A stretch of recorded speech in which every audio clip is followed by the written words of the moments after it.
Baik, ini kelas TRPLA pagi dan TRPLB pagi ya. Ini sesuai di jadwal ini ya, dia jadwalnya bersamaan ya untuk teori dan juga kelas praktikum secara online ya, secara daring. Sebelumnya ini suara saya kedengaran kan? Dengar, Pak. Dengar, Pak. Dengar, Pak. Dengar. Ya, sama. Suara kalian kedengaran juga. Nah, jadi ya, ini saya mulai saja ya supaya tidak memperpanjang waktu lagi. Baik, bismillahirrahmanirrahim. Assalamualaikum warahmatullahi wabarakatuh. Waalaikumsalam warahmatullahi wabarakatuh. Selamat pagi dan salam sejahtera untuk kita semuanya. Pagi, Pak. Oke. Ya, jadi ya berdasarkan di jadwal semuanya sudah ada ya, sudah punya ini jadwal semuanya ya untuk kelas TRPL A dan B ya. Di sini kita ya, saya informasikan kembali, kita di jam 8.40 sampai jam 12.00 ya untuk TRPL A dan B ya.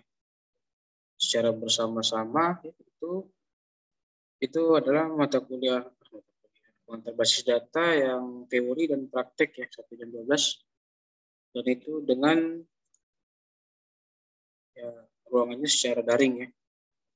Jadi ada 2 sesi teori dan 2 sesi praktikum secara daring. Kemudian untuk besok itu yang TRPLA ya dan B juga sama, tapi beda waktu untuk praktikum secara luring ya di ruangan di Tower A lantai 11 ya, ruangan 11.5. Oke, ya.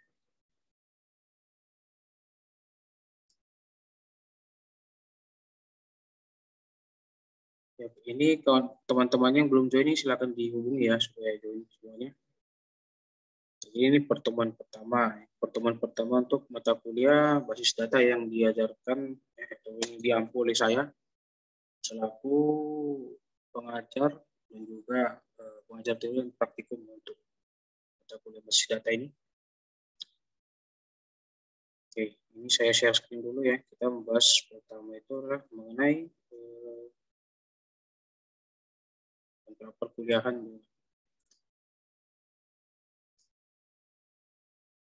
Oh ya, di learning semuanya sudah enroll semua di learning ini untuk mata kuliah saya. Udah, Pak. Yang belum enggak? Ya coba itu ya, itu absensinya itu sudah saya create ya di learning ya, silakan itu diisi karena itu waktunya sampai jam berapa sih? Sampai jam untuk TRPLA itu sampai jam 10.20 ya untuk absensinya. Saya sesuaikan dengan jadwal teori saja ini, biar absen ini nggak terlalu panjang, terlalu lama. Jadi silakan di absen ya. Yang belum ada namanya di situ nanti silakan disampaikan ya di kolom chat ya. Jadi itu kemarin ada saya cek kemarin ada beberapa itu yang belum masuk atau belum enroll. Jadi untuk saya masukkan ke grup per kelas itu ada beberapa yang nggak masuk ya. Silakan dicek dulu ya untuk kelas A dan kelas B.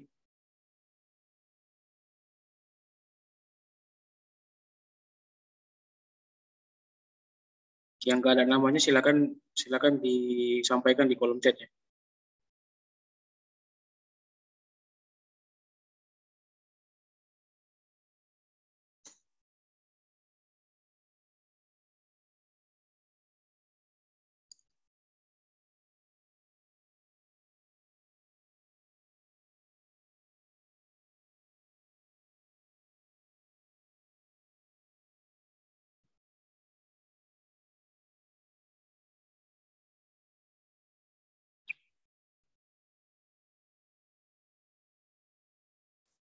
Atau masih ada yang belum bisa belum bisa login ke learning?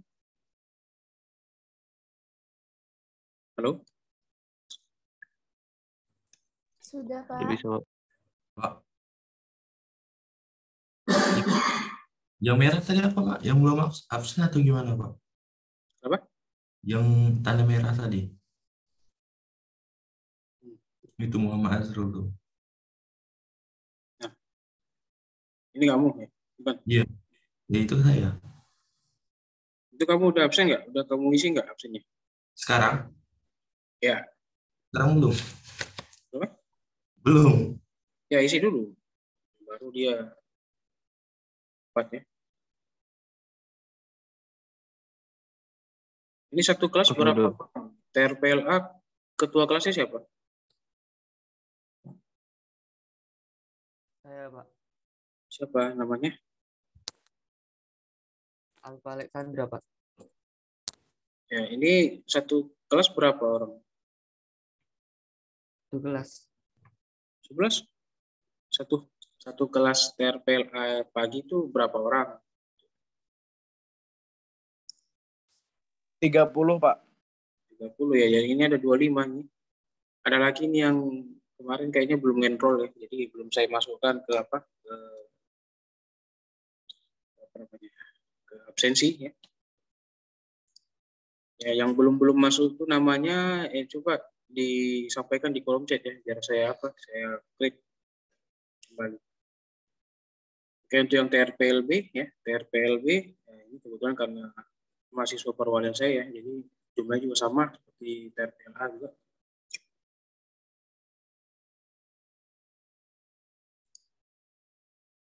Oke ya. Oke ya, ini saya sampaikan aja. Jadi untuk di perkuliahan basis data ini ya, ini pembelajarannya ada secara teori dan secara praktikum. Untuk pembelajaran teori itu dia dilaksanakan secara daring atau tatap maya, ataupun juga nanti dengan model asinkronus ya, menggunakan video pembelajaran ataupun sesuai dengan kondisi nanti ya.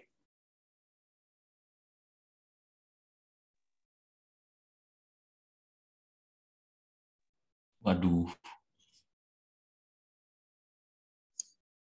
Ya halo, ini sorry tadi ini ada apa ya? Ada gangguan jaringan. Ini siapa? Nabil, Muhammad Nabil Mustafa, ini yang absennya nggak ada ya? Halo? Nggak ada, Pak. Ya, kamu sudah enroll nggak di e-learning?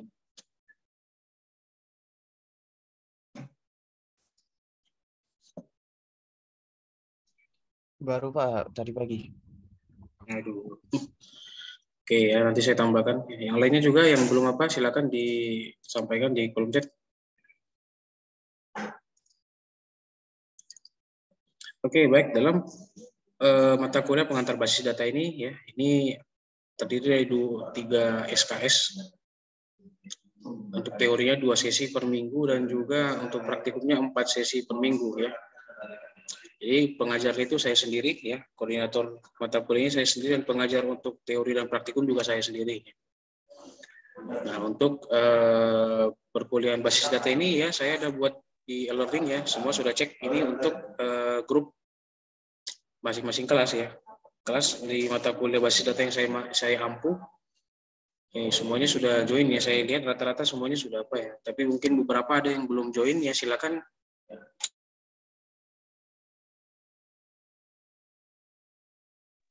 Oke, maaf ya, ini jaringan agak-agak bermasalah ya. Oke, jadi di e-learning itu sudah ada saya share ya untuk e-book referensinya ini.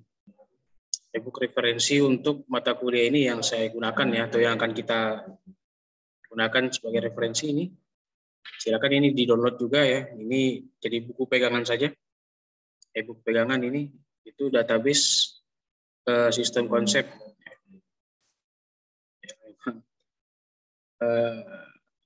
Dalam bahasa Inggris ya bukunya. Tidak masalah. Itu jadi buku ajar kita, untuk buku pegangan kita ini untuk database sistem konsep 6th edition. Dan juga ada yaitu buku referensi yaitu MySQL Nutshell Untuk nanti ini bisa ini pertemuan-pertemuan selanjutnya nanti akan kita gunakan untuk nanti kita pas masuk di materi mengenai manipulasi database.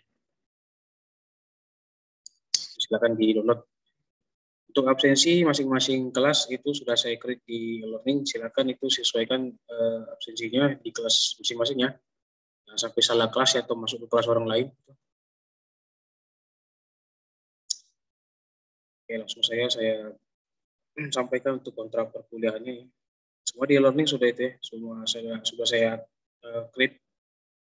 Itu bisa Anda gunakan ya, bisa Anda download, bisa Anda baca.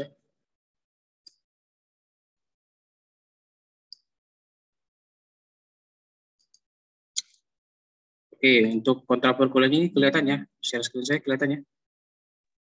Sudah, Pak. Ya. Nampak, Pak. Ya, jadi untuk mata kuliah ini diajarkan di program studi teknologi rekayasa perangkat lunak. SKS-nya ada 3 SKS di semester 1 ya, semester ganjil tahun ajaran 2022-2023 ya, yang dimana saya selaku dosen koordinator dan dosen pengampunya juga. Ya, jadi untuk sekilas mengenai mata kuliah ini ya, jadi diajarkan supaya mahasiswa atau peserta didik itu memiliki pemahaman yang kuat dalam mengenai konsep dasar dalam basis data atau database, dan kemudian diharapkan mampu memiliki kemampuan dalam membangun basis data untuk sebuah solusi dalam permasalahan sehari-hari. Jadi untuk skop ataupun juga materi yang akan kita bahas mengenai database ini di dalam 1 semester, yaitu meliputi pengenalan database ya, dalam kehidupan sehari-hari. Kemudian nanti ada konsep relational table, ya, konsep relational database, menghubungkan database data satu dengan data yang lain. Ya.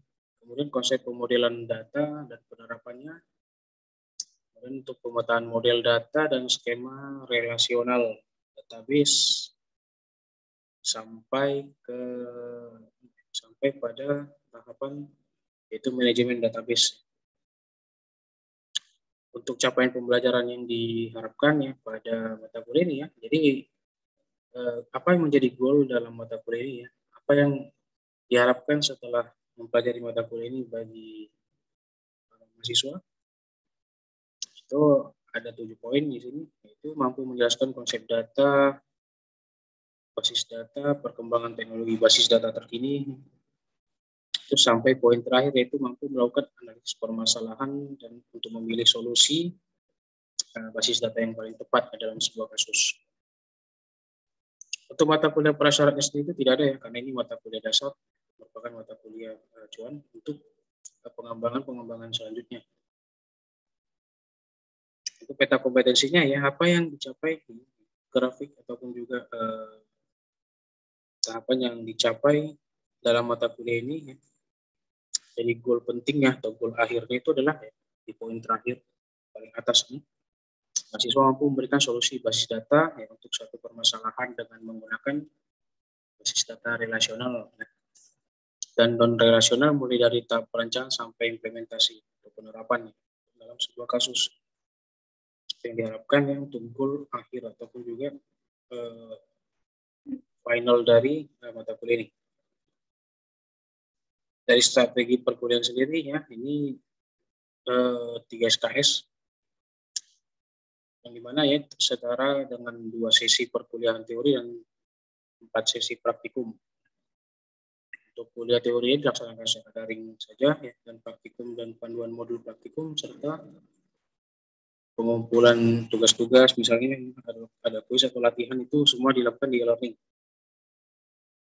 Oke, kemudian untuk evaluasi pembelajaran mata kuliah ini ya, ada beberapa poin di sini, di mana penilaiannya meliputi soft skill misalnya, itu di mana persentase kehadiran mahasiswa, kemudian sikap dan perilaku selama perkuliahan teori maupun praktikum. Ya. Jadi keseluruhan soft skill ini dia berbobot 10% dari seluruh penilaian.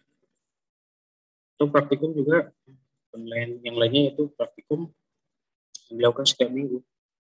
Untuk praktikum dalam mata kuliah ini ya, nanti kalian akan mendapatkan modul per pertemuan. Nah, untuk pengerjaan praktikum ini ya, ini saya bebaskan ya, apakah itu di dalam kampus atau di luar, di dalam laboratorium atau di luar laboratorium, itu bebas tergantung nanti kondisinya bagaimana. Untuk keseluruhannya ya, praktikum ini memiliki bobot 25% dari seluruh penilaian. Kemudian dalam mata kuliahnya nantinya ya, setiap pertemuan itu nanti ada tugas ya, tugas untuk melatih ya pengetahuan kalian setelah materi selesai diajarkan. Itu berupa latihan-latihan kasus ya, yang berhubungan dengan materi yang diberikan dalam bentuk pekerjaan rumah ya. Ya kalau untuk tugas per materi itu ya selalu ya, kalau untuk kuis ini yang minimal dilaksanakan 1 kali dalam 1 semester. Untuk tugas dan kuis ini berbobot 20% dari keseluruhan nilai. Kemudian untuk evaluasi ujian tengah semester ya, atau UTS itu dalam bentuk tugas besar yang dimana menguji pemahaman Anda ya atas teori dan praktikum yang telah disampaikan ya, mulai dari pertemuan minggu pertama sampai minggu ke-7. Untuk bobotnya UTS ini 20%.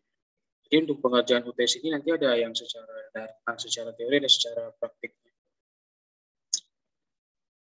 Untuk UASnya juga sama seperti itu juga ya, yang dimana nanti ada tugasnya ataupun juga tugas besar dipresentasikan ya, berkelompok. Waktu kick off kemarin itu semuanya sudah disampaikan ya oleh Pak Ketua Prodi kita ya, yang dimana kalau untuk semester 1 ini mungkin akan dibuat dalam bentuk mini project ya, atau mini PBL, yang mana skopnya itu tidak seperti PBL yang semester lanjutnya. Ini hanya mini project. Artinya nanti keseluruhan dari seluruh mata kuliah yang ada di semester ini itu akan diintegrasikan untuk penyelesaian dari mini project tersebut. Oke, untuk komponen penilaiannya nanti bisa dilihat ini. Ini ada poinnya ada cukup banyak. Untuk penilaian kriteria nilai itu mengikuti ketentuan dari kampus ya, dari Politeknik Negeri Batam. Untuk range nilainya ya bisa dilihat. Nah, untuk jadwal pertemuan kita ya, dalam ada 14 pertemuan ditambah 2 pertemuan UTS dan UAS itu, jadi 16 pertemuan per semester. Yang kita bahas itu mengenai ya, di masing-masing pertemuan ini semua di sini sudah ada saya buat. Untuk kontrakurikuler apa yang tiap pertemuan akan kita bahas. Untuk pertemuan pertama kita masih membahas kontrak perkuliahan dan juga pengenalan basis data secara umum serta konsep basis data relasional. Ini masih dalam dasar awal.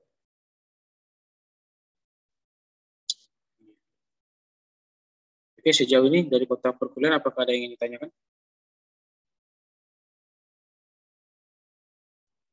Halo? Tidak, Pak. Tidak sepertinya, Pak. Yakin nggak ada pertanyaan? Cukup jelas, Pak. Ya, atau saya yang nanya ke kalian? Iya, untuk kontrak perkuliahan sudah jelas ini.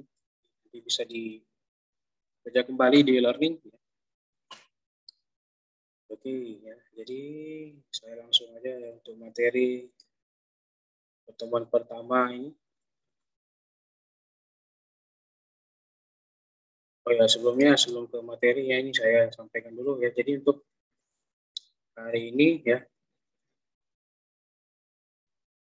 ini karena kita masih pertemuan pertama, jadi saya himbau untuk kalian untuk menginstal software yang akan kita gunakan juga pada mata kuliah ini. Untuk software ini misalnya XAMPP semuanya sudah ada install semuanya? Atau semuanya udah punya ini? Sudah. Sudah, Pak. Oh, kalau XAMPP karena ada mata kuliah ini ya, pemrograman web ya? Iya, Pak.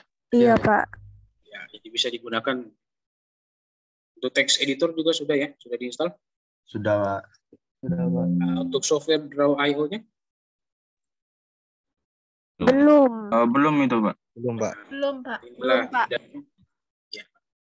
Untuk Draw.io ini ya, ini diinstal ya, karena kita untuk sebelum masuk ke mata kuliah, ke materi manipulasi database ya, kita nanti belajar pertama dulu itu mengenai desain database dulu ya, untuk entity relational diagram, biar diagram ya. Itu untuk dasar pertamanya, untuk sampai di pertemuan kita ketiga atau keempat itu. Jadi kita akan masuk ya, jadi untuk exam PP-nya ya, Visual Studio Code-nya itu nanti bisa kita gunakan pada saat nanti sudah masuk kita di mata kuliah materi SQL. Oke, ya, ini untuk fungsinya ya. Saya langsung masuk ke slide dulu. Oke, slide saya kelihatan nggak? Sudah, Pak. Ya, oke.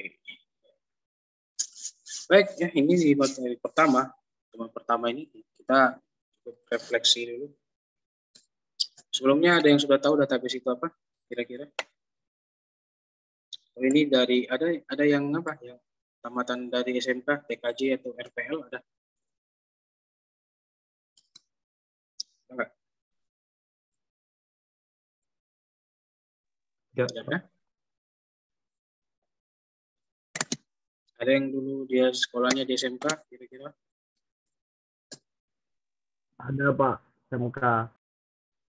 Ada belajar database kemarin? Tidak ada, Pak. Ada. Jadi apa yang dibahas di waktu apa? Jurusan apa? TKJ? Atau RPL? Atau multimedia atau apa? Tempat data terkumpul ya, Pak? Apa? Tempat data terkumpul. Iya, itu definisi apanya secara bahasanya. Oke. Oke, database ya. Itu kita akan bahas dulu ya. Jadi ya sebelum ke pembahasannya ya, jadi kita coba membayangkan sedikit nih untuk misalnya seperti website atau sosial media ataupun juga aplikasi-aplikasi yang di zaman sekarang ini. Yang dimana semua era ini adalah era data ya, era data ataupun era di mana informasi itu sudah bertebaran ya, ataupun juga informasi itu mudah diperoleh. Sama seperti di pendahuluan kita ini ya, jadi setiap website, sistem atau aplikasi sosial media dan aplikasi apapun ya, sekarang sudah menggunakan database ya. Cuman masalahnya kita belum tahu ini database itu yang mana letaknya, di mana dan bagaimana bentuknya. Jadi kita anggap dulu untuk di slide pertama ini kita anggap kita sudah bisa membayangkan database itu bagaimana. Kemudian ya di era sekarang ini database itu di mana-mana. Database is everywhere. Artinya dia di mana-mana pun sekarang sudah ada data gitu. Ada kumpulan data. Baik itu data yang dituliskan ataupun data yang diucapkan seperti itu. Jadi ya untuk refleksi selanjutnya yaitu bisa kita bayangkan ya bagaimana misalnya sosial media seperti Facebook itu yang dimana saban hari setiap detik ya ada data yang dipublish, ada data yang diedarkan ya. Atau seperti Google ya, Google jangan ditanya lagi itu seberapa besar data yang ada di dalam. Ataupun juga seperti sosial media yang lainnya seperti Instagram atau Twitter gitu. Dimana setiap gerak langkahnya itu ada data yang dihasilkan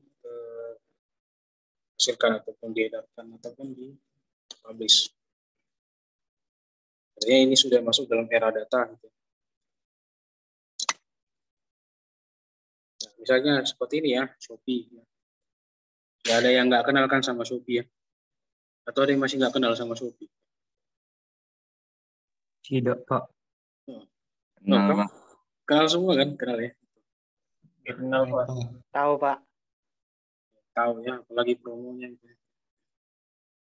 Nah, jadi dalam aplikasi misalnya seperti Shopee ya, di mana ini ada banyak bentuk, ya, ada banyak jenisnya, ada banyak barang yang dijual. Ya.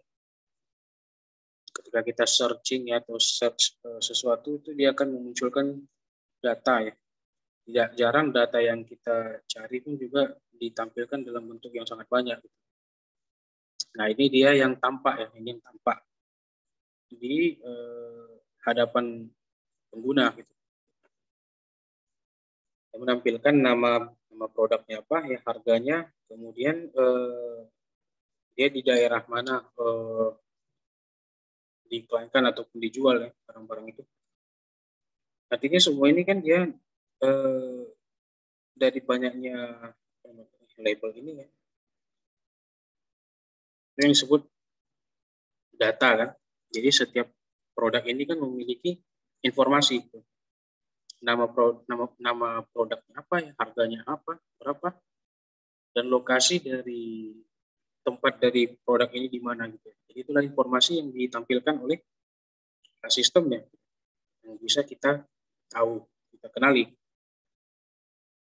Nah, itu yang tampak di hadapan penggunanya. Ini sangat banyak datanya ya, data. Ini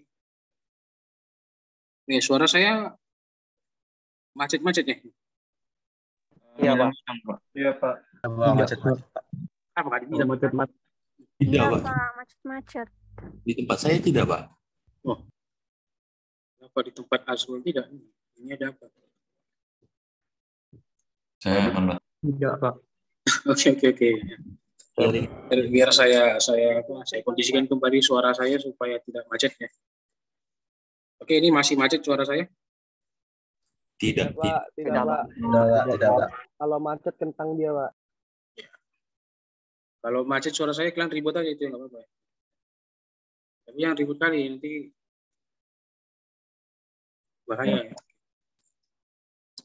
Ya baik ya, dan semua tadi saya ini ya untuk misalnya seperti Shopee ya, yang dalam informasi data yang ditampilkan itu ya dalam jangka yang sangat banyak, itu yang tampak bagi kita. Oke, kemudian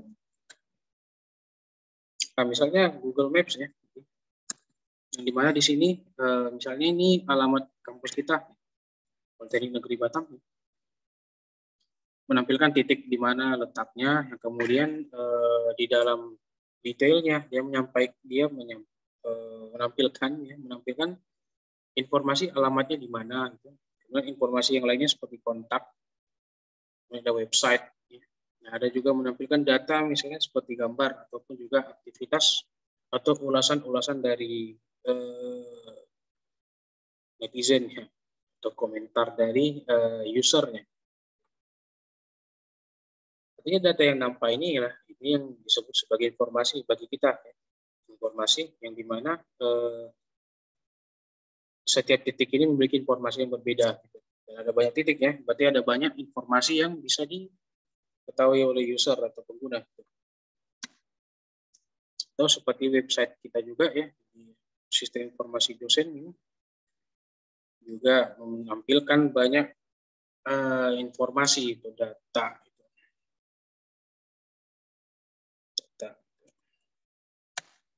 Nah, oke ya. Jadi dari yang tampak ya, data-data yang tampak ini dari depan ya, atau bagian dari sisi sistem ya terhadap pengguna. Kemudian timbul pertanyaan nih ya. Jadi data-data yang tampak di hadapan kita ini ya, apakah nampil begitu saja? Apakah dia tidak ada yang mengkontrol ataupun tidak ada sebuah wadah yang menampung data-data tersebut? Nah, itu dia makanya timbul sebuah ungkapannya ataupun sebuah quote yang dimana perusahaan ataupun lembaga di zaman sekarang ini yang berinvestasi dengan data gitu. Artinya sebegitu berharganya data itu, juga sebegitu besarnya pengaruhnya data terhadap keberlangsungan sebuah lembaga ataupun perusahaan gitu. Nah, artinya ya tadi pertanyaannya adalah dari sebanyak data itu ya, itu di mana letaknya ataupun juga di mana pengelolaannya seperti itu.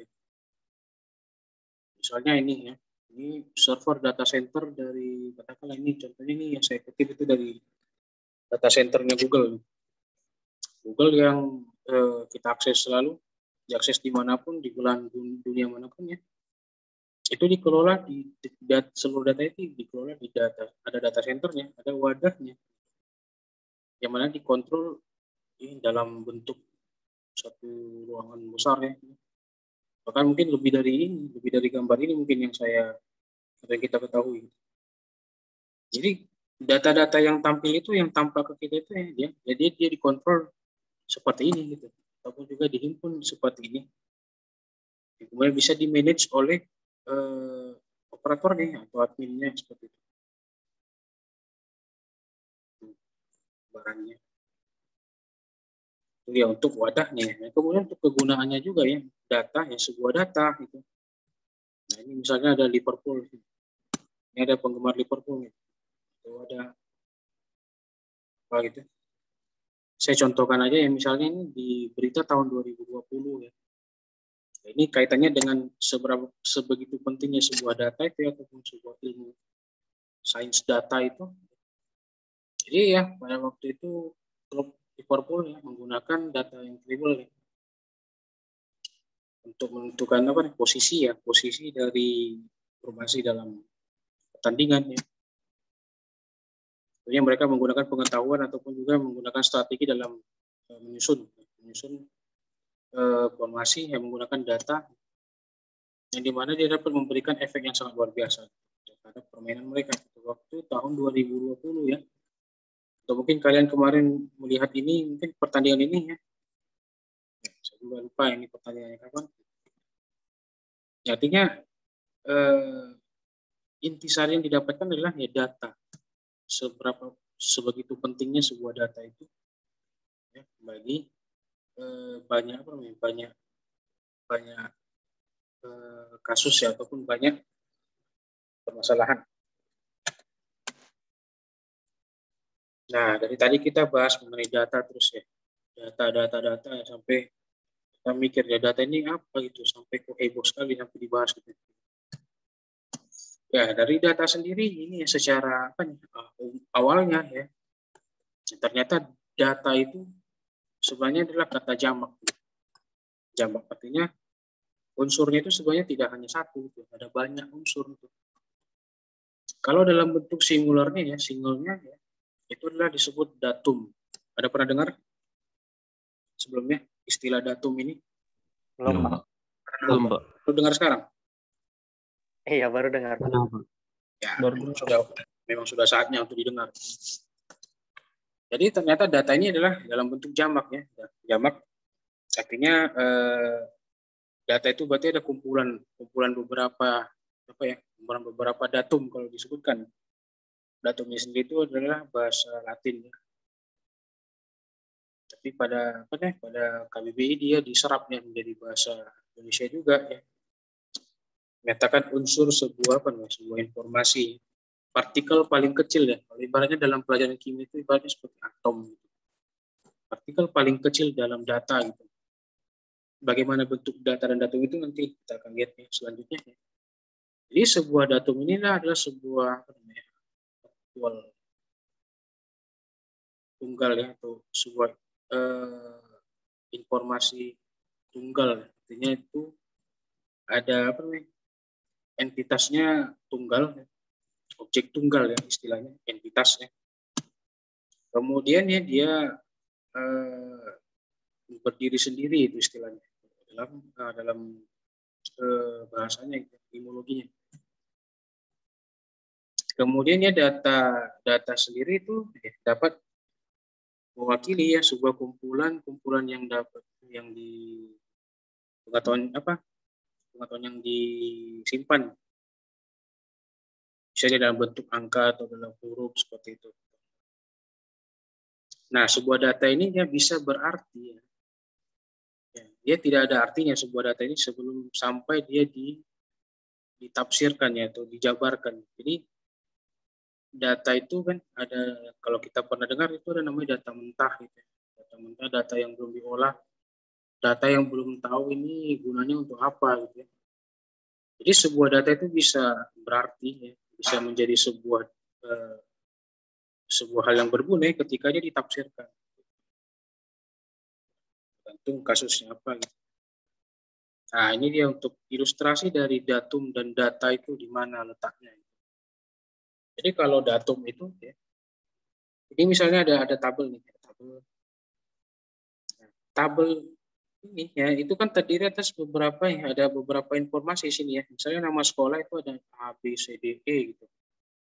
Kemudian jumlah siswa sekian dan kondisi sekolah sekian ya.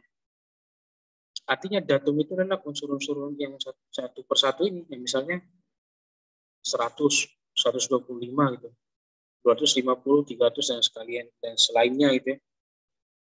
Artinya datum ini semua ya, kumpulan dari semua inilah yang membentuk menjadi data. Ini kan jadinya satu tabel ini kan dianggap data kan. Itu data kondisi sekolah gitu. Karena dia ada sini adalah untuk melihat kategori kondisi sekolah ya, berdasarkan skornya gitu. Nah, jadi datum itulah unsur-unsur ini ya. A, B, C, D, E, 100, baik, sedang dan lain-lain itu. Itulah datum. Dan dia berdiri sendiri ya, angka 100 itu berdiri sendiri di situ, satu satuannya sendiri. Kategori baik itu juga berdiri sendiri ya. Kemudian ketika dia digabungkan menjadi satu kesatuan ya, maka dia jadi satu kesatuan yang bermakna gitu. Jadi kita bisa pahami, oh ini data kategori sekolah gitu. Sejauh ini bisa dipahami ya, mengenai datum dan data ya. Oke. Itu datum dan data itu. Masih datanya ya. Belum masuk kita ke database-nya, intisarinya yang akan kita bahas ini. Tadi mengenai data, sekarang database. Nah, database itu sendiri apa gitu? Terdiri dari apa lagi database? Nah, jadi ya, untuk database ini adalah kumpulan dari data-data yang besar ya, yang terintegrasi gitu. Nah, kalau tadi datum itu adalah, data itu tadi adalah kumpulan dari berbagai datum gitu. Kalau database basis data, kumpulan data, artinya kumpulan dari banyaknya data. Ini tingkatannya lebih tinggi lagi gitu. Aja itu. Nomor nama berapa dia? Nomor XL. Hah? Udah juga di. Mau tengok di sini? Nanti aja. Nama ini. Itu. Raja bisa mikrofonnya di off kan? Raja Putra Muhammad Adil. Kami tidak ingin tahu apa yang terjadi. Oke. Ya. Maaf Pak. Ya oke, aman-aman. Sampai mana tadi? Sampai lupa tadi. Ya, jadi dalam pemodelan database ini adalah berdasarkan dari objek nyata yang ada dalam dunia nyata gitu. Nah, jadi unsur-unsur database itu ya ada misalnya entity atau entitas di mana itu adalah objek sebagai objek. Kemudian ada misalnya objeknya misalnya manusia gitu ya. Identitas gitu. Itu entitas. Kemudian ada relationship ya, atau hubungan. Artinya ada hubungan antara objek dengan informasi gitu data. Misalnya Tony live in Jalan Ahmad Yani gitu. Tony tinggal di Jalan Ahmad Yani gitu. Subjeknya itu ada Tony ya sebagai orangnya. Kemudian ada informasi keterangannya itu dia tinggal di Jalan Ahmad Yani gitu. Itu dia data yang sudah punya ini ya, punya keterangan. Artinya entitas dan juga keterangan itu jadi bergabung dan dia menjadi satu data yang satu kalimat yang informasinya jadinya berlebih gitu. Kemudian yang untuk struktur ya, dalam struktur ya, nah, kemudian dapat memahami ya, retrieve informasi yang ada dalam database itu. Jadi sebuah database itu ya kumpulan data ya, data yang besar ataupun data yang banyak gitu. Dalamnya ada pemodelan, artinya database itu dihasilkannya dari kehidupan yang nyata itu ya, dalam sebuah kasus. Dalamnya ada entitas ataupun objek, kemudian ada juga relasi dari antar objek itu.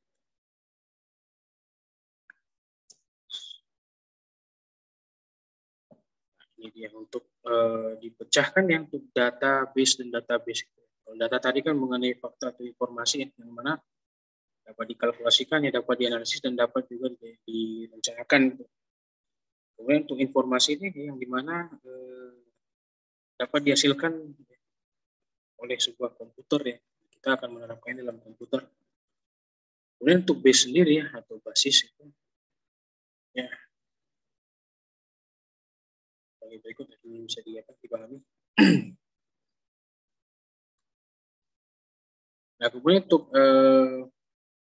ini untuk keuntungannya ataupun juga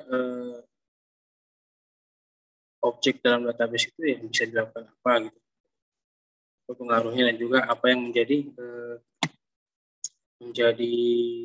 sebuah keunggulan dalam database. Nah kemudian untuk permasalahan dalam database ya ataupun dalam membentuk sebuah database itu tentunya ada step yang dilakukan. Jadi ya kita berangkat dari sebuah kasus ya.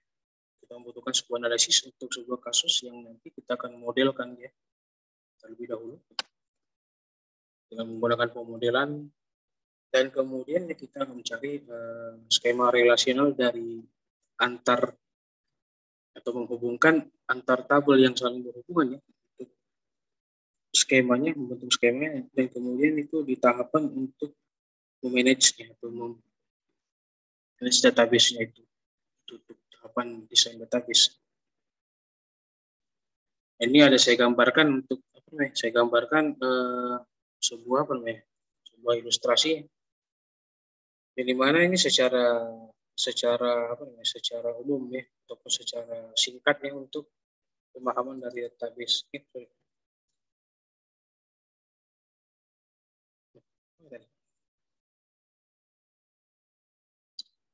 Nah, jadi di dalam slide ini menampilkan tujuan dari database system itu apa, bagaimana dan juga dasar-dasar yang ada dalam database ini. Jadi ya bentuk dalam database itu ya umumnya adalah menggunakan kolom tabel ya, dan juga menggunakan baris data atau record secara vertikal untuk kolom dan secara horizontal untuk bagian baris datanya. Nah, untuk penerapan dari tujuan dari database itu sendiri ya bisa dilihat di sini kecepatan dan juga kemudahan dalam mengakses sebuah data gitu.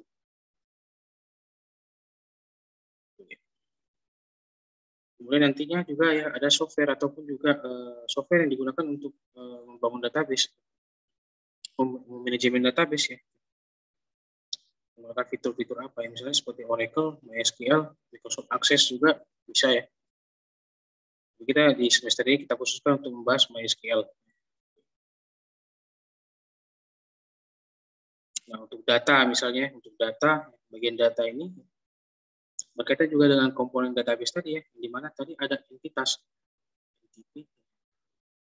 objeknya. Misalnya kalau di sini bila ada data barang, fakta itu menjadi entitas dari ya. Kemudian ada variabel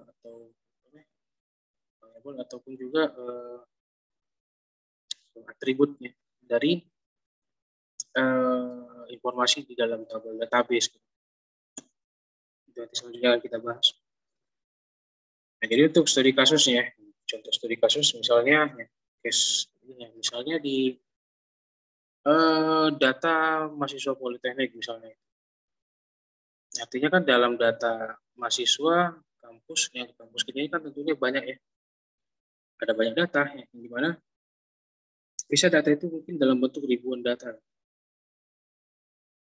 Dan juga jenis datanya juga jenis tabelnya juga banyak ya. Apakah itu data mahasiswa kah, data mata kuliah kah, atau data data ini prodi ya, jurusan, data kelas gitu misalnya seperti itu. Ya, jadi ya dari data-data tersebut itu ya, kalau kita menggunakan misalnya solusi, kita mau merangkum datanya nih, data yang banyak tersebut ya. Misalnya kita menggunakan Excel. Excel itu open source ya, artinya bisa digunakan untuk melaporkan data, kumpulan data gitu.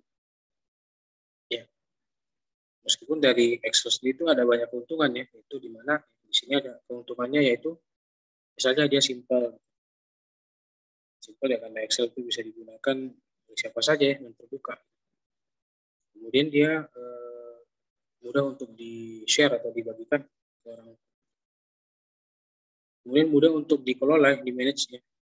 Misalnya menambahkan data, ya, edit, hapus. Ya. Kemudian bisa juga dia menemukan ya fitur-fitur ya dari lokasi data yang dicari, ditemukan. Dan dia mudah juga untuk di-backup. Bisa untuk dicetak ataupun di-copy dan lain sebagainya. Itu keuntungannya memang ya. Tapi pertanyaannya adalah dari sisi kelemahannya ya kita ketahui ya. Apa kelemahannya dari menggunakan file Excel misalnya gitu. Ya, jadi untuk ukuran filenya ya berpengaruh kepada proses waktunya, waktu pemrosesannya. Kemudian memungkinkan terjadinya data redundant atau data yang ambigu ataupun data yang double kah atau data yang tidak terhubungkah dengan tabel yang lain seperti itu.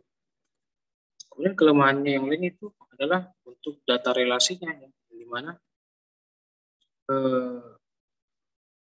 relasi dari satu tabel dengan tabel yang lain juga tidak bisa dipastikan ya, ataupun juga tidak terdefinisikan ya, karena dia bisa sembarang tempat kita letakkan data itu. Dan kemudian ya, atau meletakkan data di Excel juga belum tentu orang lain bisa paham data yang akan kita buat, gitu. Karena dia tidak dengan struktur yang jelas ataupun struktur yang rapi. Kemudian informasinya juga untuk analisis datanya juga, misalnya kita ingin mencari seperti itu berapa banyak data mahasiswa yang tinggal di daerah Batam Center misalnya. Kalau datanya tadi redundant, datanya tadi tidak rapi kalau macam ya, untuk mencari hal-hal yang seperti ini pun juga sulit gitu ya. Kemudian ya untuk versi datanya juga ya menjadi sebuah kelemahan, di mana update data itu hanya dapat dilakukan oleh satu user. Ya, otomatis bisa dilakukan oleh user yang lain. Sementara dalam database itu bisa kaya akan yang namanya hak akses. Dan tuh hak aksesnya ada berapa banyak, dan juga apa-apa yang dapat dilakukan oleh masing-masing yang punya hak akses. Kalau dalam Excel kan dia kan hanya satu user yang memungkinkan bisa untuk melakukan perubahan versi dari data itu. Kemudian ya data security-nya ya, keamanan datanya juga, nah, dia hanya dapat diedit oleh satu user itu. Misalnya kalau dia dipegang oleh dosennya, hanya dosen saja gitu. Ini beberapa kelemahan di dalam menggunakan Excel sebagai penyimpan database. Oke, kemudian ya kita bahas mengenai relational database. Ini ada skema relational database ini ya untuk bagaimana mengorganisir ya tabel atau record dan kolom dalam database itu. Ya. Kemudian untuk menghubungkan satu tabel dengan tabel yang lain itu juga dengan kebutuhan yang dimana ada satu ID ya tabel yang menjadi identitas ataupun juga yang menjadi penghubung untuk tabel-tabel yang lain. Jadi ketika memungkinkan untuk kita melakukan penyimpanan data itu dengan banyak tabel, kemudian digunakan relasi ya yang dimana dia dapat menghubungkan satu tabel dengan tabel yang lain itu ya, dengan tidak membingungkan gitu. Itu gunanya untuk dilakukan relasional. Ya. Misalnya seperti ini ya, ini ada satu ilustrasi untuk relational database. Misalnya ini data mahasiswa ya, data mahasiswa dan data nilai gitu. Jadi kita misalnya ingin buat nih, ini ada 3 tabel ini ya, tabel mahasiswa, tabel mata kuliah, dan tabel nilai. Jadi kita ingin buat hubungan ya antara tabel mahasiswa dengan tabel nilai. Gitu. Jadi kita harus tentukan satu tabel yang menjadi penghubungnya. Gitu. Umumnya ya kalau dalam data mahasiswa ini ya yang menjadi penghubung untuk tabel-tabel lain itu biasanya kita gunakan NIM ya. NIM ya, paling umumnya ya, karena itu merupakan identitas umum ya bagi mahasiswa. Itu NIM. Jadi dia bisa berhubungan ya antara data mahasiswa dengan data nilai itu dihubungkan dengan NIM yang tadi. Jadi ketika kita mengakses misalnya ya namanya si Budi misalnya kita akses ya. Kita akses berdasarkan ID-nya atau NIM-nya ya, maka dia akan menampilkan isi yang ada di tabel mahasiswa dan tabel nilai itu.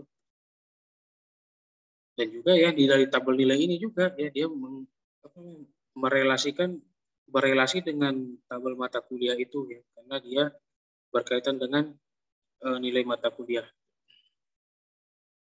Nah, jadi relasinya di sini adalah ini kita anggap NIM ya.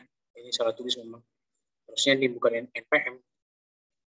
Itu masing-masing dari ID ini yang menjadi penghubung itu. Misalnya seperti NIM dan kode mata kuliah ya. Terhadap nilai ya. Itu yang dimaksud dengan relasional itu. Menghubungkan satu tabel dengan tabel yang lain itu dengan informasi yang lebih berharap informasi yang lebih banyak. Ya, kemudian ya terakhir di dalam tahapan pembentukan sebuah database itu ya ada yang namanya database management system ya, di mana untuk database management system ini yang mengelola database itu ya, pengelolaan database yang manipulasi database kah atau mendefinisikan database itu ya, jadi menjadi sebuah software ataupun sebuah perangkat data gitu. Dia juga dalam database ini ya, ada database management system ini ya, untuk ada banyak contoh ya atau banyak yang dapat digunakan untuk melakukan manajemen database itu. Misalnya seperti MySQL, PostgreSQL, Microsoft Access ya, SQL Server dan Oracle dan lain sebagainya. Ada banyak yang bisa digunakan ya. Ya, itu sampai tahapan terakhir tadi ya. Jadi ya, mengapa kita harus mempelajari semua ini untuk apa gitu? Ngapain kita belajar database ini? Itu kan ada pertanyaan seperti itu. Yang dimana ya dalam build database ini ya mempunyai banyak kontribusi ya untuk membangun ya dari bidang ilmu komputer gitu. Karena dia dapat diintegrasikannya dalam banyak hal gitu, dalam banyak proyek misalnya, dalam banyak kasus. Kemudian ya dapat konsep-konsep ini untuk banyak program ya, dengan banyak problem ya, banyak masalah pada kasus yang berbeda seperti itu. Bisa digunakan untuk kasus apapun. Kemudian ya untuk DBMS-nya ya ini adalah software teknologi yang mana ya sangat berhasil ya untuk di era sekarang. Dimana dalam mengelola data ataupun juga membangun sebuah database ya untuk menyelesaikan sebuah persoalan. Kemudian ya diterapkan ya dalam pengembangan banyak hal gitu ya, seperti data mining, big data, business intelligence dan lain sebagainya gitu. Dan yang menjadi goal terakhir itu adalah ya dapat menjadi sebuah karir yang baik ya, karir yang bagus ya. Itu menjadi seorang data scientist dalam mempelajari database dan data pengelolaan data seperti itu. Ya, suara saya macet lagi. Iya, Pak. Ini masih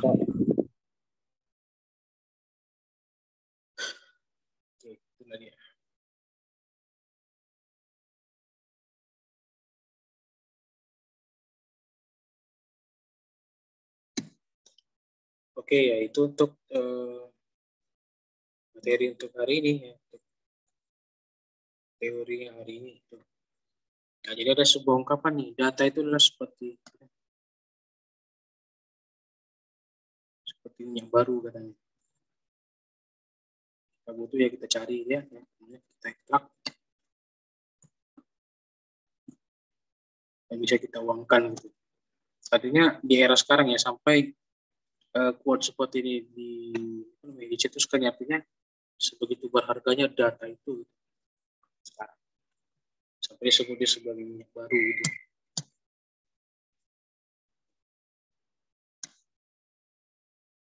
Ya, jadi di mata kuliah ini ya ini masih awal ini. Awal ya. Ya dapatkah kita bertahannya ataupun dapatkah kita survive untuk mata kuliah ini ya, kita akan lihat nanti ya, karena ini masih bertahap ya, masih di pertemuan pertama.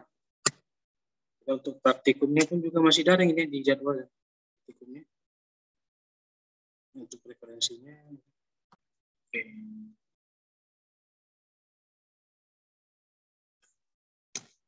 Oke, untuk materi hari pertama ini ya selesai ya. Apakah ada pertanyaan ini dari sejauh ini kira-kira?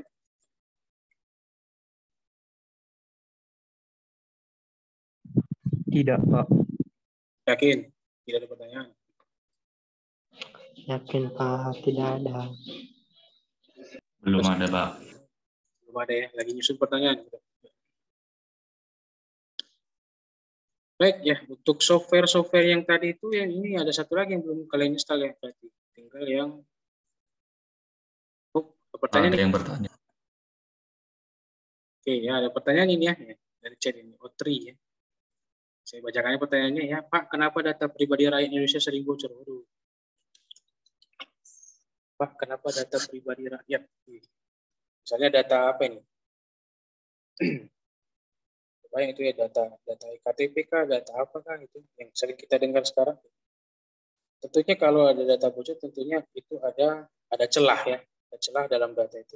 Tapi memang ini apa ini? Karena sering kena scam oleh link yang dibuka, bisa jadi. Artinya di dalam kenapa ada kasus peretasan data seperti itu ya? Ini disebabkan ya karena keamanan dari sisi keamanan ya. Jadi dalam database itu nanti juga ada pembahasan mengenai keamanan data seperti itu. Di mana ada celah yang dapat diretas oleh misalnya hacker gitu. Sehingga data itu bisa diambil. Yang sebenarnya ya data-data yang diretas ataupun juga hacker ini sebenarnya kalau saya simpulkan ya ini beda nih, ada yang meretas tapi dia tidak mencuri data ya. Dia hanya menyampaikan bahwa sisi keamanan database Anda itu lemah, silakan untuk diperbaharui seperti itu misalnya.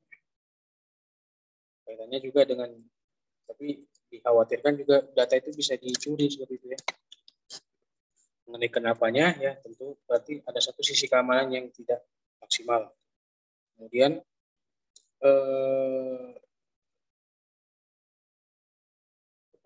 kasus yang terbaru seperti PLN dan IndiHome gitu. Ya itu kasus-kasus yang terakhir itu ya. Tentunya ada sisi keamanan itu masih satu pembahasan yang dimana masalah keamanan datanya. Gitu. Nah itu di skup nanti keamanan basis data itu. Kalau yang kita kan masih dasar yang untuk database. Oke, kemudian ya untuk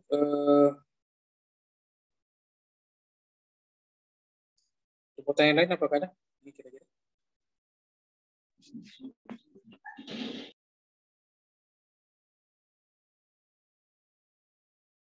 Nah, oke ya, jadi ya ini. Di WhatsApp ada data yang terenkripsi itu maksudnya apa?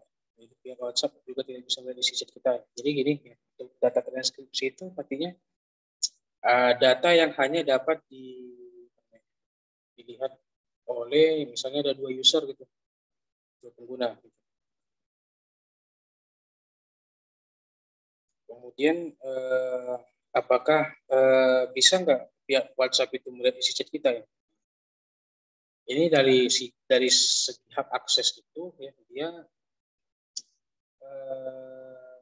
keseluruhan. Gitu. Dalam apa? Dalam hak akses itu kan ada yang namanya dia dilindungi oleh undang-undang misalnya gitu. Jadi ada pemantauan yang dimana meskipun WhatsApp yang mengelola seluruh data chat dari pengguna itu, ya dia tidak serta-merta bisa melihat chat kita ya. Kecuali dalam hal yang mendesak misalnya itu ya. Karena walaupun demikian mereka punya otoritas untuk tahu isi database mereka sendiri gitu. Tapi dalam hal dikaitkan dengan yang namanya aturan atau undang-undang ya. Sebab itu walaupun mereka punya sendiri itu WhatsApp itu, tapi mereka tidak boleh itu. Karena apalagi menyebarkan seperti itu ya pada publik. Tapi semua perusahaan itu kan dia kan semua kan dijaga ataupun juga dipantau ya oleh undang-undang yang berlaku seperti itu.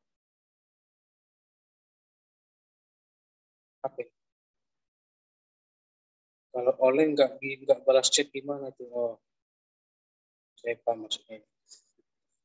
Itu bukan persoalan sistem lagi ya, tapi itu persoalan attitude. Ya baik ya, untuk menjadi seorang data science itu harus bisa apa saja. Oke, walaupun ini pertanyaan yang pertanyaan yang sangat visioner ya, tapi tidak salah untuk kita bahas ya itu. Tentunya seorang data science itu memiliki kemampuan dalam data ya, atau matematis atau statistik seperti itu. Pengolahan datanya tentunya menggunakan program ya, karena penyajian data yang ditampilkan ya kepada publik itu tentu didesain terlebih dahulu dengan menggunakan pemrograman. Bahasa Inggris menguasai ya tentu ya. Jadi untuk field dari database ini yaitu menggunakan bahasa Inggris. Ya terbiasalah nanti untuk mengetahui dari istilah-istilah daripada database. Misalnya seperti ada field, atribut, tipe data. Yang sama juga seperti di pemrograman ya. Pemrograman pun juga kan menggunakan istilah bahasa Inggris ya. Sejauh ini saya belum tahu ada bahasa pemrograman yang menggunakan bahasa Indonesia ya, belum ada. Apakah mungkin nanti itu penemunya kita yang membuatnya, mungkin saja. Sejauh ini. Jadi kalau untuk bahasa Inggris, kenapa harus dikuasai atau tidak, sudah menjadi ketentuan gitu. Karena semua atribut ataupun juga modul yang ada pada database itu menggunakan bahasa Inggris sejauh ini. Ini ada pertanyaan lain? Kira-kira?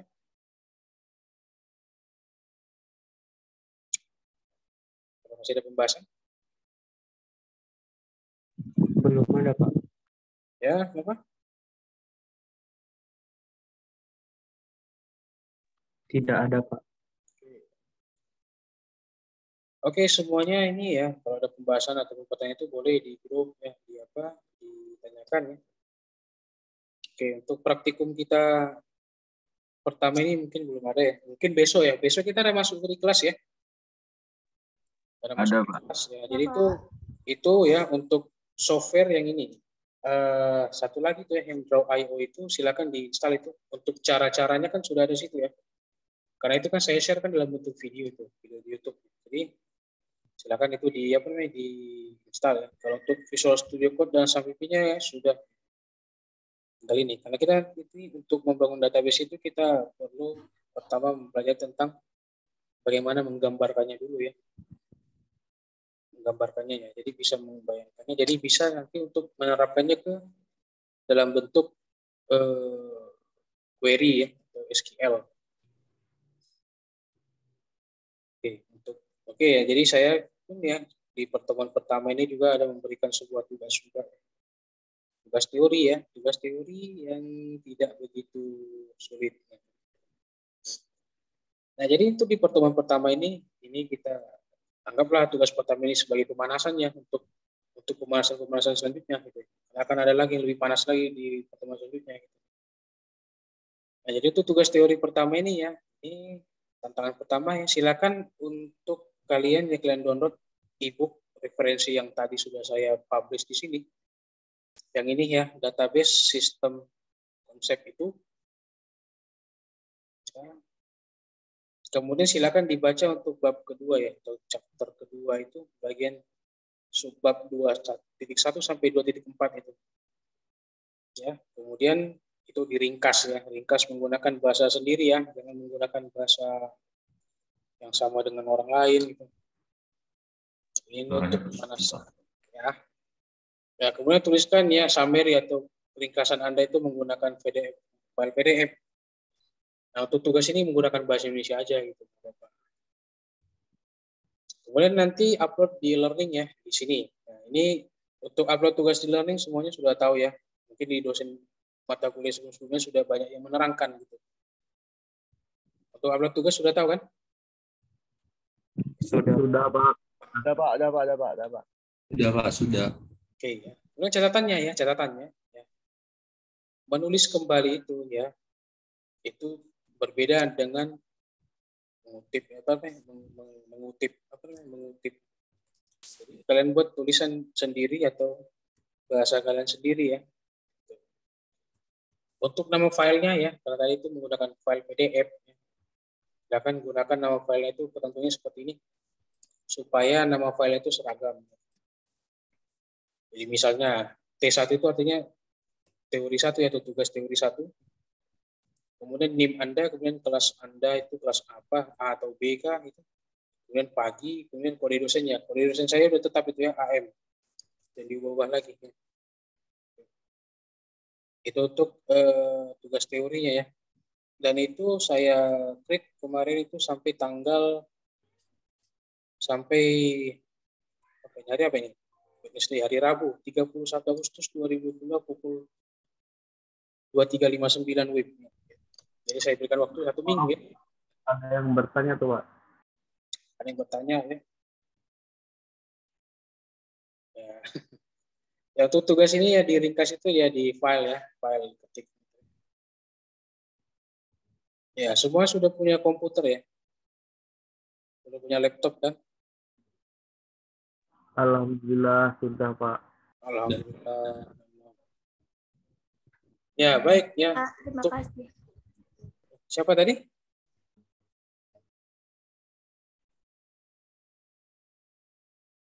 Oke ya. Jadi ya untuk tugas itu diketik di Word buat PDF ya. Cara buatnya tahu kan, buat PDF tahu ya. Tahu, Pak. Ya, sudah zamannya ini ya. So, ada yang belum punya PC juga nih, Aditya Michael. Belum punya, bagaimana ini kondisinya? Ada juga yang belum punya PC. Ya baik ya, jadi ini ya, kalau mau ngerjain tugas itu ya, ini kan kalian mata kuliah lain kan ada praktikum di kelas ya, di lab. Jadi kalaupun kalian mau ngerjakan di kampus pun juga silakan, sebenarnya itu nggak masalah. Kerjain di kampus, kerjain di lab juga nggak apa-apa ya. Kalau yang bagi yang belum punya komputer ya, punya laptop, itu fasilitas yang bisa kalian gunakan ya. Pada saat jam memang ada praktikum ya. Kalaupun di luar dari praktikum, yaitu silakan dibicarakan terhadap laporan yang ada di laboratorium ya. Ya, semoga yang belum punya PC, punya komputer ya, mudah-mudahan secepatnya ada rezekinya ya. Amin. Amin. Amin kan ya. Semuanya amin kan ya, saling mendoakan ya. Iya, Pak. Ya, apakah kalian buat doa bersama silakan, itu tergantung. Ya, kemudian untuk tugas praktikumnya ya, ini tugas praktikum ini hanya saya suruh kalian install software itu aja. Mungkin besok kita berjumpa di jam berapa itu? Di jam berapa kita besok masuk? Di Poltek ya Pak? Iya di Poltek, bukan di mana ya? Mana lagi? Panbil Bang, di Panbil. Setengah 10, Pak. Di mana lagi?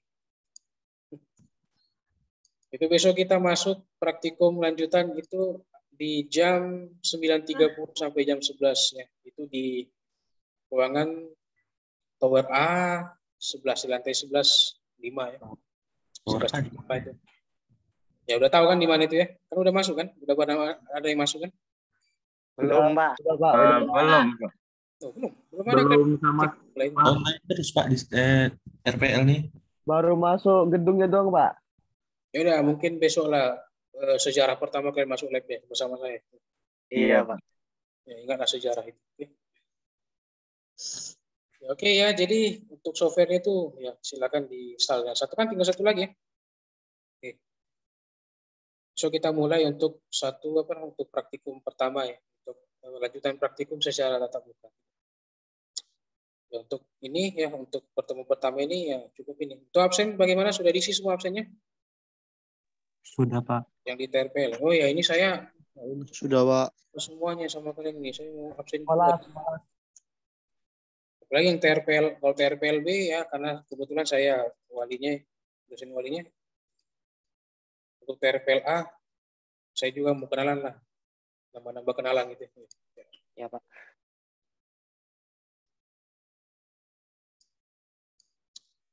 Oke, kita dahulukan TRPLA dulu.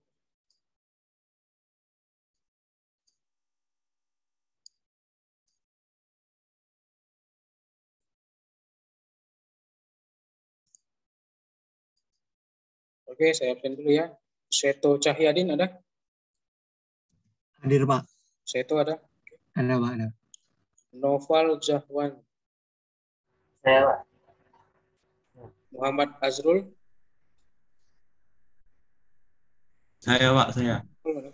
Dani Setiawan. Hadir, Pak. Hadir, Pak. Fitriani.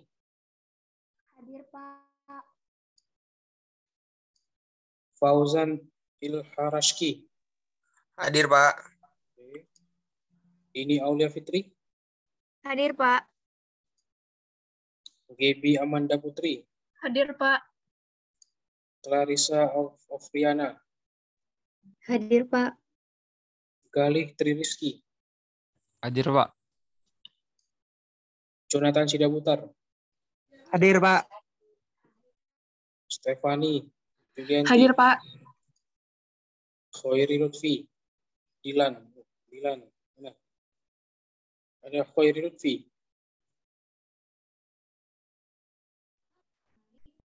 Enggak ada keterangan ini. Enggak ada yang tahu, enggak ada yang kenal. Belum, Pak. Ada yang Belum tahu, Pak. Oke, Radiman. hadir, Pak. Muhammad Alif. Hadir, Pak. Haikal Fikri. Hadir, Pak. Syahrul Ramadan. Hadir, Pak. Fadia Nur Afifah. Hadir, Pak. Cesa Arfaresa. Hadir, Pak. Gabriel Firda Nuarta. Hadir, Pak. Sultan Muhammad Abdillah. Sultan. Hadir, Pak. Muhammad Nabil Mustafa. Hadir, Pak. Valentino Fauzi. Hadir, Pak. Muhammad Fazrizal. Ada Muhammad Fazrizal? Ada? Mana si Fazrizal? Ada keterangan? Tidak ada keterangan, Pak. Darwin Reinhardt. Hadir, Pak. Coba kameranya hidupkan loh. Saya mau ada nih buka kalian nih. Bukan semua. Ayo panik. Aditya Michael. Hadir, Pak. Diva Ercada. Diva, ada Diva? Ada keterangan? Tidak ada, Pak. Alfa Alexandra. Hadir, Pak. Ketua kelas ya. Ya, Pak. Bisma Arya Wardana. Saya, Pak. Ramah Arif Dermawan. Saya, Pak.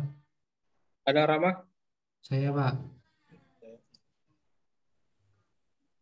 Itu yang kelas A ya. Kelas B.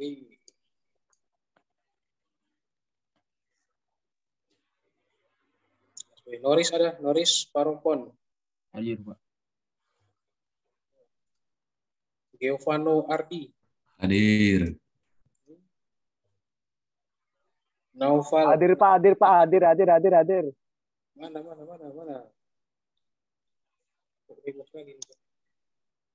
Marcela Corazon. Ada Marcela? Nggak ada keterangan, Marcella. Novira Ramadhani. Marcella ada, Pak. Marcella ada. Hadir, Pak. Kenapa nggak dibilang hadir? Marcella lagi ke WC mungkin, Pak. Ya? Marcella. Udah hidup mic-nya tuh, Pak. Cuman nggak ada suaranya. Oh. Novira Ramadhani. Hadir, Pak. Hadir.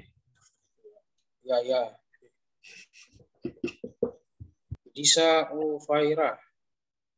Hadir, Pak. Bustanul Arifin. Hadir, Pak. Otri Sebastian. Hadir, Pak. Mic-nya Marcella nggak bisa hidup, Pak. Ya, oke. Saya udah nampak. Muhammad Farhan Lubis. Mana Lubis? Hadir, Pak. Hadir. Lubis. Oke. Nabila Meisha. Hadir, Pak. Brian Aditya. Hadir, Pak. Irfan Ronaldi. Hadir, Pak. Zahra Zen Marbun. Hadir, Pak. Hifza Urwatul. Ada Hifza? Nggak tahu, Pak. Nggak ada orangnya, Pak. Kalian kemana kan orangnya? Itu Dari nggak kemarin pernah nggak ada, nampak, Pak. Dari kemarin, Pak. Nggak tahu kemana dia. Nggak ada kalian apa-apain kan? Tapi di WhatsApp Nggak kayaknya tahu, Pak. ada. Ngilang dia tiba-tiba, Pak. Tapi kalau di WhatsApp nggak tahu. Di WhatsApp dia namanya ganti-ganti. Oke, Alfatur Rahman. Mana? Hadir, Pak. Yang kedua ya. Fauzan Hidayat. Hadir, Pak. Neha Nabila. Hadir, Pak. Raffi Syail Rahmat. Dan ada Raffi. Raffi di mana dirinya? Ada Raffi.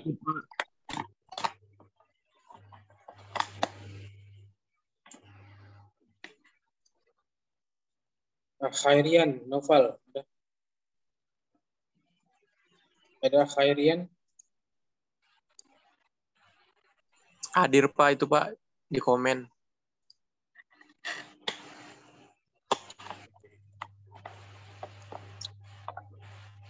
Apa ini? Iqbal Zulmi. A-nya apa ini? Ahmad, Pak. Hadir, Pak.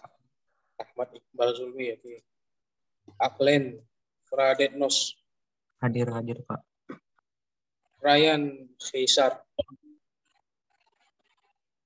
Ada Ryan.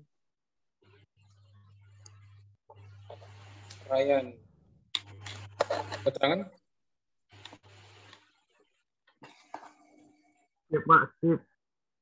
Hadir nggak? Mana Ryan itu?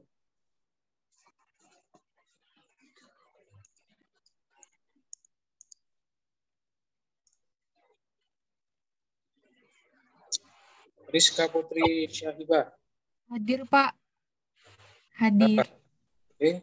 Hamam Abror. Hamam. Hadir, Pak. Gloria. Hadir, Pak. Raja Putra Muhammad. Hadir, Pak. Hadir. Oke, Nathanael Masayuki. Ada Nathanael? Gimana Nathanael? Ada keterangan? Hadir tadi, Pak. Lihat tadi. Mana dia sekarang? Kameranya hidup, Pak, tapi. Oh ya, ada ini. Oh. Mana dia? Itu dulu paling, Pak. Oke. Cornelis Mangia. Hadir, Pak. Hadir. Ini ada Pak, mau nanya, besok berarti udah bawa laptop ya, Pak? Iya, boleh bawa aja besok ya. Punya laptop bawa aja. Oke, makasih, Pak. Oke, ya, jadi besok kita jumpa ya untuk kelas A itu di jam 9.30 dan di kelas B, TRPLB itu jam 14.30 ya. Jadi dua-duanya besok praktikum pertama ya. Ya, Pak. Oke, baik. Ada lagi pertanyaan sebelum saya tutup? Pak, mau nanya. Ya, boleh. Untuk text editornya harus Visual Studio Code itu ya, Pak? Atau boleh Sublime? Sublime boleh, Visual Studio Code boleh ya. Oke, Pak. Makasih, Pak. Ya, silakan jangan pakai notepad yang lama ya. Itu kita akan kelimpungan nanti. Oke, ada lagi? Pak, kalau aplikasi SAM itu yang versi berapa ya, Pak? Nah, jadi untuk versi itu ya, itu versi kita nggak usah dulu pakai versi yang apa ya, yang 8 ya. Versi yang 7 dulu, 7.4 itu atau 7.3 itu antara itu. Ya. Karena kalau versi 8 itu ya ada lagi beberapa dia yang nggak support, itu ada beberapa modul ya. Saya juga nggak tahu ya, belum pernah pakai yang untuk yang 8 ya. Yang PHP 74 ya maksudnya. Itu dia. Nah, jadi di website itu, website Apache itu kan dia kan ada banyak versi situ ya. Itu jangan dulu dipilih yang 8, pilih yang 7 aja dulu, 7.4 dulu sementara ini. Oke. Pak, mana ya Pak? Lagi pertanyaan? Pak, Ya, apa? kalau yang Draw.io-nya versi berapa, Pak? Itu versi yang terakhir aja itu. Yang terakhir itu pun juga sama. Nggak ada beda sama yang lain-lain.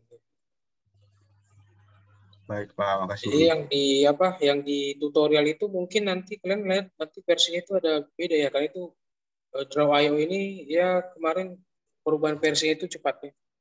Jadi pilih aja dia yang installernya aja pilih nanti. Misalnya nanti kan kalau masuk nanti ke GitHub-nya, itu dia tersimpan di GitHub.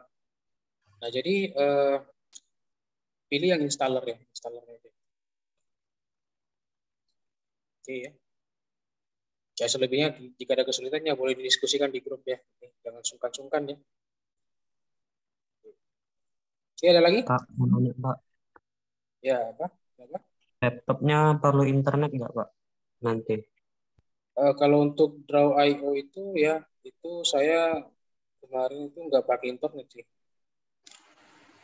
Tapi kalau internet kan di lab di bawah itu internetnya sudah apa ya, sudah jalan. Kalau masalah internet nggak usah khawatir. Oke. Baik, Pak. Oke, aman ya.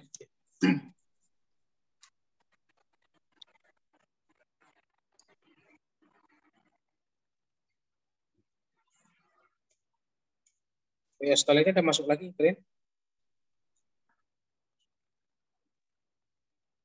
Halo? Ada, Pak. Sudah masuk ya. Pak Hamdani ya. Jam 1 tapi Pak. Oke, baik ya. Ada pertanyaan lagi nih sebelum saya akhiri untuk kelas hari ini?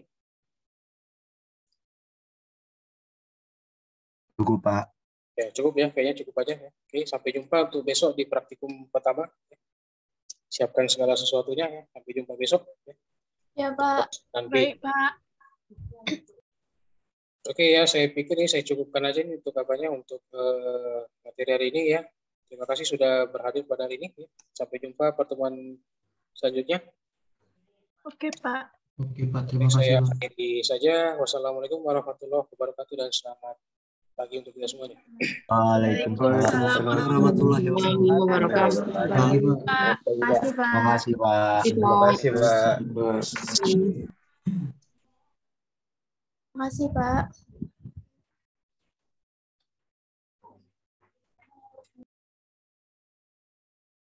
Silakan di